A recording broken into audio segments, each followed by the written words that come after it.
नमस्कार, हर खबर हरियाणा में आपका स्वागत है। मैं हूं आपके साथ भावना त्रिपाठी। रुक करेंगे प्रदेश की तमाम बड़ी खबरों की ओर।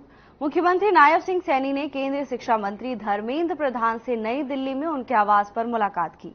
मुख्यमंत्री ने मुलाकात के दौरान केंद्रीय शिक्षा मंत्री को शॉल ओढ़ाकर सम्मानित किया। सीएम ने केंद्रीय मंत्री को बुके भेंट करने के बाद उनका मुंह भी मीठा कराया। बैठक में सीएम सैनी और केंद्रीय मंत्री के बीच हरियाणा में होने वाले विधानसभा चुनावों सहित कई महत्वपूर्ण विषयों पर चर्चा हुई।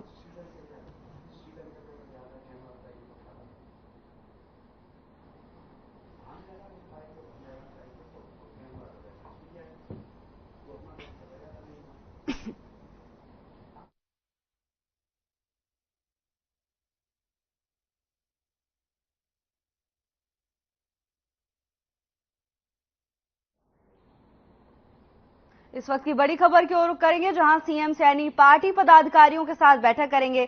सीएम के संत कबीर कुटीर आवास पर बैठक होगी। सुबह 9:30 बजे सीएम की बैठक होगी। पार्टी के तमाम जिला अध्यक्ष बैठक में शामिल होंगे। वरिष्ठ पदाधिकारी भी बैठक में शामिल होंगे। इस वक्त की बड़ी खबर, जहां चंडीगढ़ में सीएम नायब सैनी पार्टी के पदाधिकारियों के साथ बैठक करेंगे। वरिष्ठ पदाधिकारी भी इस बैठक में शामिल होंगे। कई अहम मुद्दों पर बैठक में चर्चा हो सकती है। विधानसभा चुनाव को लेकर चर्चा हो सकती है। सीएम के संत कबीर कुटीर आवास में बैठक का आयोजन होगा। सुबह 9:30 बजे से बैठक की शुरुआत होगी। पार्टी के तमाम जिला अध्यक्ष भी इस बैठक में शामिल होंगे।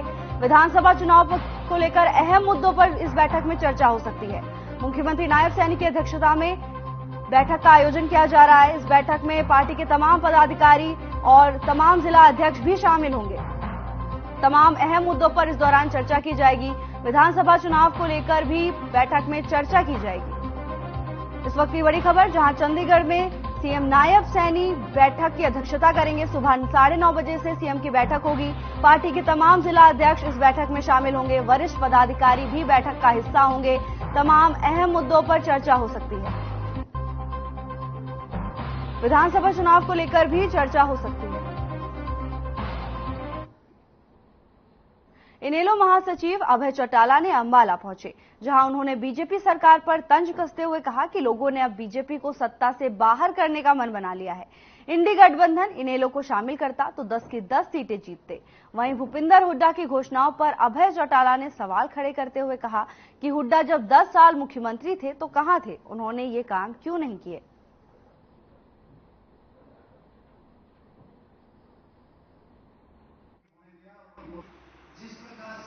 लोकसभा का जो चुनाव था वो इंडिया वर्सेस एनडीए था और लोगों ने एक फैसला कर रखा था कि हमने इंडिया को तो सत्ता में लेकर के आना, एनडीए को सत्ता से बाहर कर।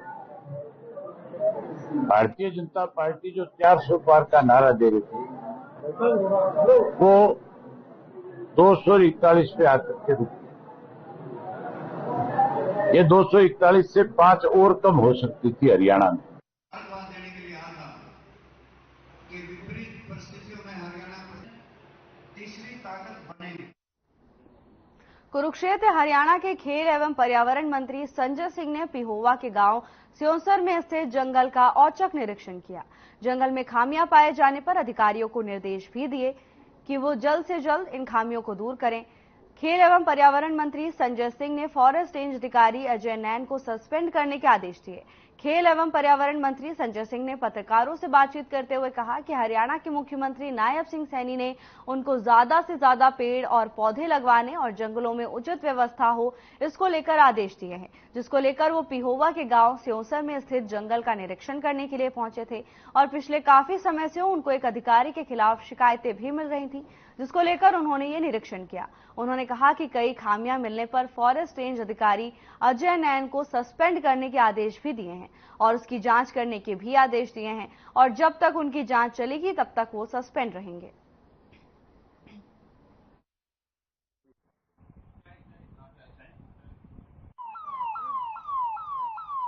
आज मैं पहली बार स्योंसर जो फॉरेस्ट में देखने लिए आया था, क्योंकि कल माननीय मुख्यमंत्री जी ने इनमें चर्चा हुई तो वहाँ पर वाटर बॉडी या जो भी पेड़ों का जो व्यवस्था थी वो सारी थी।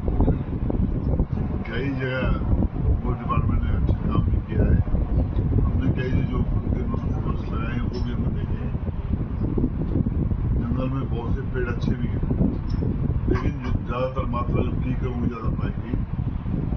लेकिन बहुत जल्दी आज मेरे मन में हमारे जो फोर्स के अधिकारी थे उनको आदेश दिए कि यहाँ पर।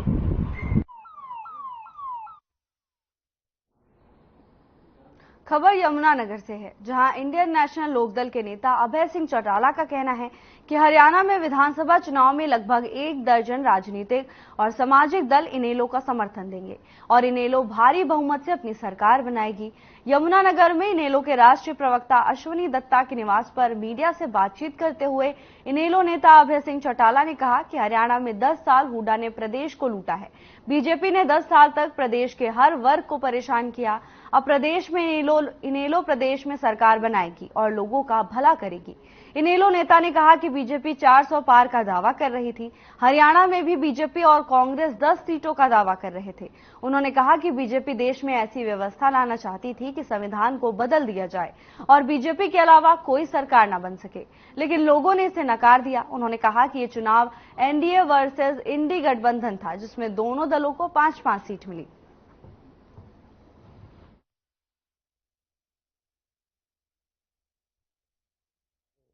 चाहते थे कि इंडियन नेशनल लोकदल पार्टी, अभी लोकसभा का चुनाव हुआ है, भारतीय जनता पार्टी बहुत बड़ा दावा कर रही थी कि हम 400 पार करेंगे और 400 पार की बात इसलिए कहते थे कि भाजपा की नीयत में बहुत बड़ा खोट था। वो इस देश का संविधान बदलना चाहते थे और इस देश के अंदर इस तरह की व्यवस्था लाना चाहते थे कि ताउम्र भाजपा सत्ता में रह सके। लेकिन हमारा मुल्क सबसे बड़ा प्रजातांत्रिक मुल्क है।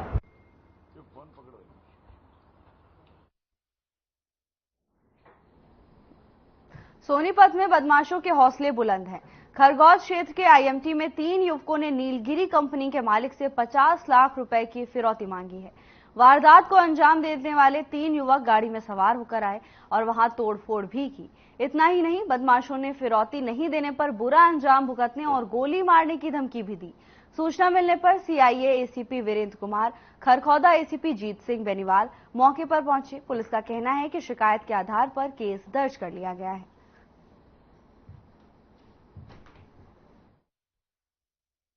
लोगों ने पहले गाली गलौज करी है, जो हमारा सिक्योरिटी गार्ड था उसको, फिर उसके बाद उसमें तोड़फोड़ करी है। तोड़फोड़ करने के बाद उन्होंने ये मैसेज दिया है कि 50 लाख रुपए रेडी रखे, सेठ जी को कह देना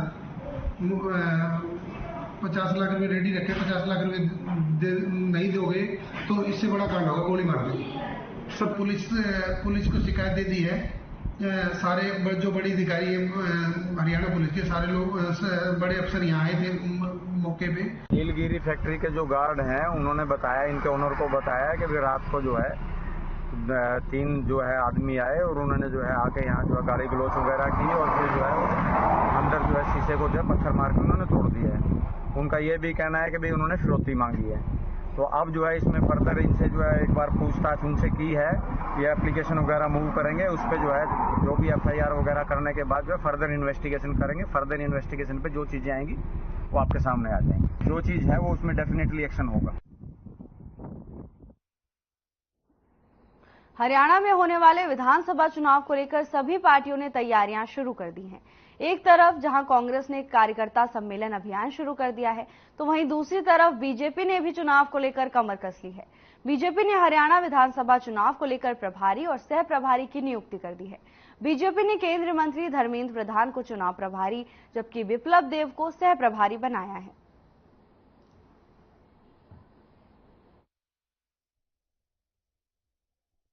चुनाव को लेकर बीजेपी एक्टिव मोड में है, तो वहीं कांग्रेस ने भी कमर कस ली है। एक तरफ कांग्रेस लगातार कार्यकर्ता सम्मेलन का आयोजन कर रही है, तो बीजेपी ने भी चुनाव प्रभारी की नियुक्ति कर दी गई है। धर्मेंद्र प्रधान को बीजेपी ने चुनाव प्रभारी नियुक्त किया गया है। इसके साथ ही विप्लव देव को चुनाव सह प्रभारी नियुक्त किया गया है। लोकसभा चुनाव के बाद अब विधानसभा चुनाव को लेकर सियासी हलचल तेज है।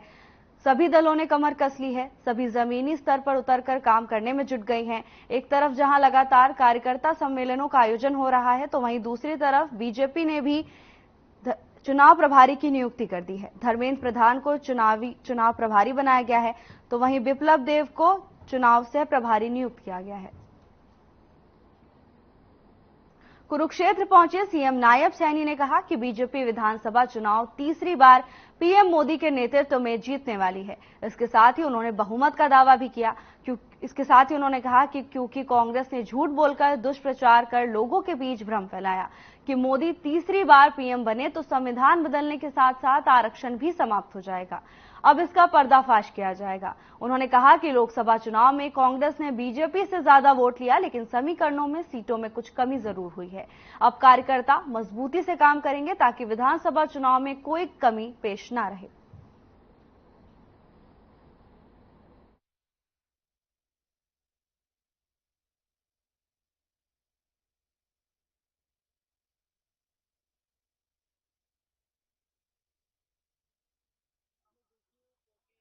भारतीय जनता पार्टी का कार्यकर्ता लगातार चुनावी मोड में रहता है। अभी लोकसभा के चुनाव आए हैं।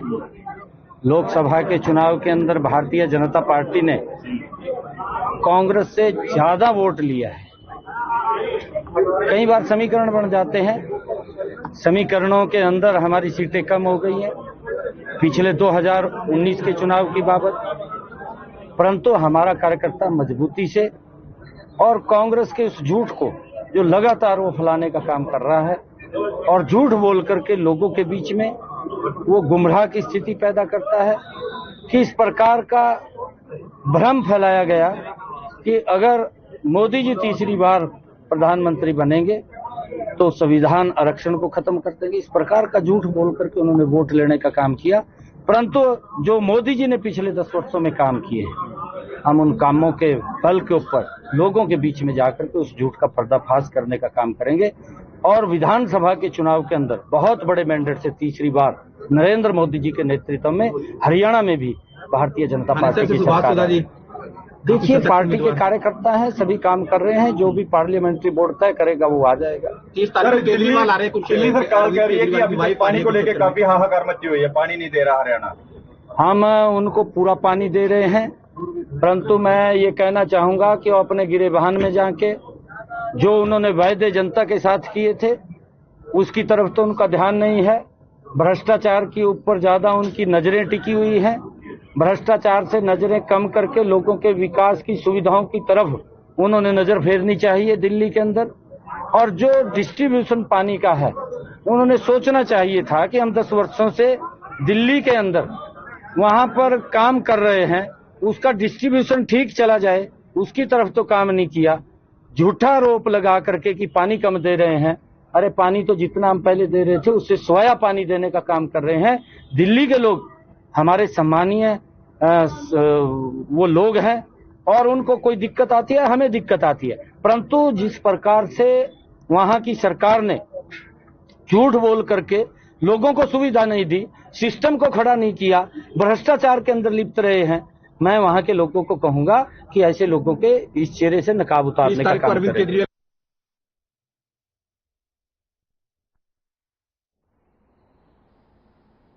अंबाला में मुख्यमंत्री नायब सिंह ने मुख्यमंत्री तीर्थ यात्रा योजना के अंतर्गत अंबाला जिला से अयोध्या धाम के लिए बस को हरी झंडी दिखाकर रवाना किया। बता दें कि हरियाणा सरकार ने श्रद्धालुओं को निःशुल्क तीर्थ यात्रा करवाने के लिए मुख्यमंत्री तीर्थ यात्रा योजना की शुरुआत की थी। इस योजना के अंतर्गत धार्मिक स्थलों की यात्रा करवाई जा रही है।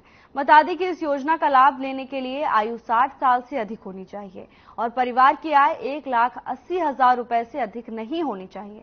ऐसे श्रद्धालुओं को मुख्यमंत्री तीर्थ यात्रा योजना के पोर्टल पर पंजीकरण करवाना अनिवार्य है और अभी तक अनेक लाभार्थी इस योजना का लाभ उठा चुके हैं।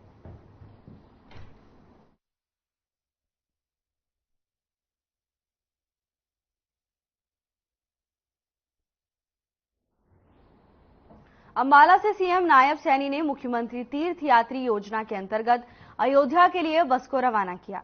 सीएम सैनी ने बस को हरी झंडी दिखाई, जिसके बाद बस अयोध्या के लिए रवाना हुई। सभी श्रद्धालुओं को भगवान राम के दर्शन कराए जाएंगे। इस मौके पर सीएम नायब सिंह सैनी ने सभी श्रद्धालुओं को तीर्थ यात्रा की बधाई और शुभकामनाएं दी।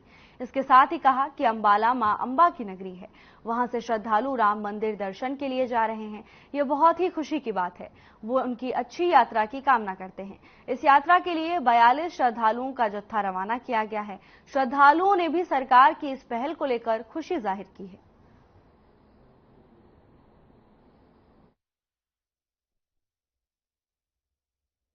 बड़े सौभाग्य की बात है कि आज इस मां अंबा की भूमि, पवित्र भूमि से भगवान श्री राम के दर्शन करने के लिए एक जत्थे को यहां से रवाना किया गया है। उसको झंडी दे करके भगवान श्री राम के भव्य दर्शन करने के लिए यहां से हमारे इस पवित्र भूमि अंबाला से एक जत्था गया है। मैं उन सबको बहुत बहुत बधाई और शुभकामनाएं देता हूं। इतने लंबे समय के बाद भगवान श्री राम का भव्य और दिव्य मंदिर हम सबको मिला है। हम सब के लिए परम सौभाग्य की बात है। मैं सभी श्रद्धालुओं को बहुत बहुत शुभकामनाएं और बधाई देता हूं जो भगवान श्री राम के दर्शन करने के लिए गए हैं। उनकी यात्रा सुखमय और मंगलमय हो, ऐसी परमपिता भगवान श्री राम से प्रार्थना करता हूं और सभी को बधाई देता हूं। ऐसा है, जब एक हफ्ते पहले हमें फोन मिला कि भी आपका नाम सिलेक्ट हो गया है और आप यात्रा के लिए तैयार रहना, तो हमारे तो जैसे सपने थे साकार हो गए। रामलला के दर्शन कौन नहीं करना चाहेगा। तो हम ऐसे मुख्यमंत्री और ऐसे अपने पीएम साहब मेरे सारे मुल्कों को दे ताकि हरों का अपना संस्कार मिले और हर एक को अपना बढ़िया मुख्यमंत्री और सीएम मिले, सीएम और पीएम मिले। कैसी योजना मानते हैं? हाँ सर, कैसी योजना मानते हैं? इसको बहुत अच्छी योजना मानते हैं सर। बुजुर्गों के लिए ये तो एक जो कर ही नहीं सकते थे, एक उनके लिए ये तो तीर्थ यात्रा बहुत बड़ी यात्रा मानते हैं। और जो वर्षों से सर, मेरा नाम पूनम शर्मा है और जो ये मुख्यमंत्री ने योजना चलाई है हमारे लिए तीर्थ यात्रा की, बहुत अच्छी चलाई है। और हमें युद्ध जी का, भगवान जी का भी बहुत शुक्रिया अदा करते हैं जो हमारे को अपने दर्शनों के लिए हमारे को फ्री में निमंत्रण दिया है और हम बड़ी खुशी के साथ जा रहे हैं। कितने दिन की यात्रा और कितने लोगों के साथ? हमारी पूरी बस है जी। और यात्री मेरे को पता नहीं, 2-3 दिन जितने भी होंगे इसके बारे में नहीं मेरे को पता। जब भी भगवान जी के साथ जा रहे हैं, जब जैसे ले जा रहे हैं ऐसे हमें छोड़ जाएंगे।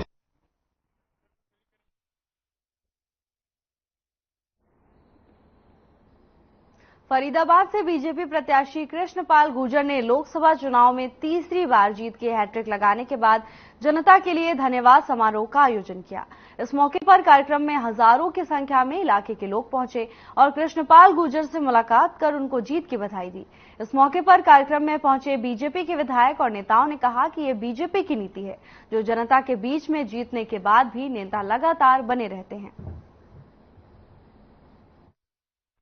लेकिन निसंदेह ही बहुत बड़ा योगदान फरीदाबाद लोकसभा क्षेत्र में युवाओं का रहा है और युवाओं ने एक मन होकर के, एक मत होकर के माननीय नरेंद्र मोदी जी को और फरीदाबाद लोकसभा में चौधरी कृष्णपाल जी को मैं अपनी आस्था जताई है, क्योंकि कहीं ना कहीं सबको ये यकीन था कि हमारा भविष्य, हमारा मुस्तकबिल अगर बेहतर होगा, उसके लिए फायदेमंद चीजें होंगी तो वो नरेंद्र मोदी जी और चौधरी कृष्णपाल जी के नेतृत्व में। ये सामूहिक कार्यक्रम है हमारी पूरी लोकसभा का और मैं तो शुरू से ही कहता आ रहा हूं कि जो बड़ों का आशीर्वाद और मेरे युवा साथियों का प्यार देखने को मिल रहा है, उसी के कारण ये एक ऐतिहासिक काम फरीदाबाद लोकसभा में होने को आया है। जीत कर घर बैठना नहीं है, इलाके के काम के लिए हमेशा बाहर निकलते रहना है, यही चौधरी कृष्णपाल गुर्जर जी की पहचान है। जीत के बाद जो इलाके के वोटर हैं, इलाके के सपोर्टर हैं, उन सबका धन्यवाद भी करना है और ये काम चौधरी कृष्णपाल गुर्जर जी बहुत बखूबी से कर रहे हैं। यहाँ देखें आप, हजारों की संख्या में लोग यहाँ पर आए हैं, उनका धन्यवाद किया जा रहा है और उनको भोजन प्रसाद वितरण किया जा रहा है। ये जो हिस्टोरिकल विक्ट्री है, चाहे नरेंद्र मोदी जी की हो चाहे कृष्णपाल जी की हो, इलाके की जनता ने जो ये लगाव रखा है उसके लिए धन्यवाद तो बनता है और उसी धन्यवाद के लिए ये इलेक्शन बड़ा विचित्र था। अब की बार कोई धर्मवाद पर लड़ रहा था, कोई संविधान बचाने के लिए लड़ रहा था, कोई जातिवाद पर लड़ रहा था। इतने विकट परिस्थितियों में भी जो हिस्टोरिकल विक्ट्री कृष्णपाल जी ने की है, उसके लिए मैं मुबारकबाद देता हूं और आगे इसको ऐसे ही बनाए रखें। ये दिल से कार्यकर्ताओं ने काम किया, आज दिल से खुशी का इजहार कर रहे हैं। दोनों चीजें पूरी हो गई, सांसद भी बन गए और मंत्री भी बन गए, इसलिए आज दिल से खुशी का इजहार कर रहे हैं। नायर साहब ने बहुत मेहनत की है इस चुनाव में।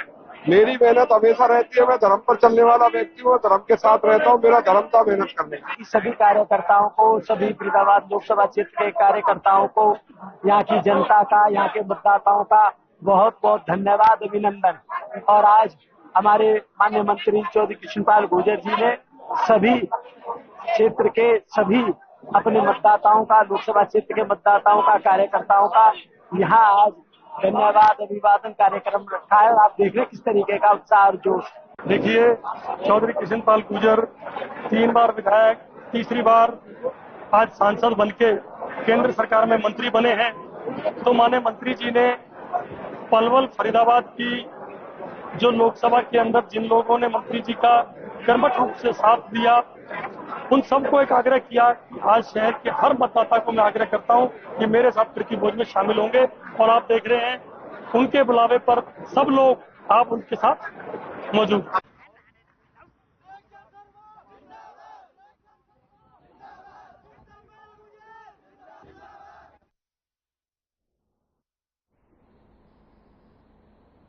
खबर चंडीगढ़ से है, जहां कांग्रेस सांसद दीपेंद्र हुड्डा का बयान सामने आया है, जिसमें उन्होंने कहा कि हरियाणा में पहले हर साल करीब 55,000 युवाओं की सेना में पक्की भर्ती होती थी, लेकिन अब केवल 900 अग्निवीर लिए जा रहे हैं, जिनमें भी लगभग 225 अग्निवीर पक्के किए जाएंगे और बाकी घर लौट जाएंगे।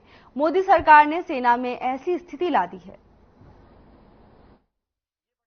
महत्वपूर्ण सवाल है, हमने हमेशा उठाया। इंटरनल रिपोर्ट में, फौज की इंटरनल रिपोर्ट में आया कि अग्निवीर जो हैं उनके बीच में जो जज्बा पहले हुआ करता था फौज में, एक दूसरे से के साथ सहयोग करके चलने का जज्बा, एक दूसरे पे जान न्यौछावर करने का जज्बा, देश पे जान कुर्बान करने के जज्बे के साथ साथ एक दूसरे पर जान न्यौछावर करने का जज्बा। किसी कोई अगर घायल हो गया तो किलोमीटर पे किलोमीटर उसको अपने कंधों पर लेकर सुरक्षित जगह पहुंचाने का जज्बा, ये जो सारा जज्बा होता था, फौज की रिपोर्ट ये बता रही है कि इस जज्बे में कमी आई है। और क्योंकि 25% ही रखे जाएंगे, बाकी सबकी छुट्टी कर दी जाएगी, आपस में प्रति